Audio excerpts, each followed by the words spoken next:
ഇതിനിടെ രാഹുൽ മാങ്കൂട്ടത്തിൽ MLA-ക്കെതിരെ പീഡന പരാതി നൽകിയ യുവതിക്കെതിരെ സൈബർ അധിക്ഷേപം നടത്തിയ KPCC ജനറൽ സെക്രട്ടറി സന്ദീപ് വാര്യർക്ക് താൽക്കാലിക ആശ്വാസമുണ്ട്. കേസിൽ പോലീസ് റിപ്പോർട്ട് വന്നിട്ടില്ലെന്നും റിപ്പോർട്ട് വരുന്നതുവരെ അറസ്റ്റ് ചെയ്യില്ലെന്നും പ്രോസിക്യൂഷൻ കോടതിയെ അറിയിച്ചു.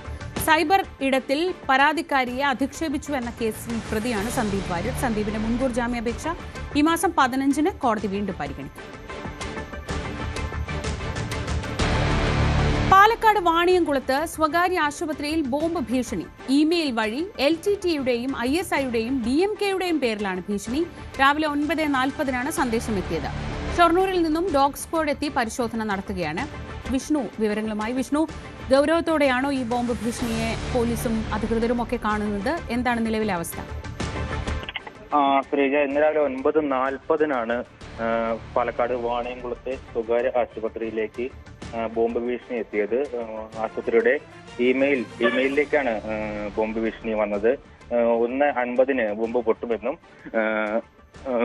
കോളേജിലെ ആളുകളെ ഒഴിപ്പിക്കണമെന്നുമാണ് സന്ദേശത്തിൽ ഉണ്ടായിരുന്നത്. LTTE, ISI, DMK എന്നിവരാണ് ബോംബ് വെച്ചതെന്നും ഭീഷണി പറയുന്നതായി പോലീസ് വ്യക്തമാക്കുന്നു.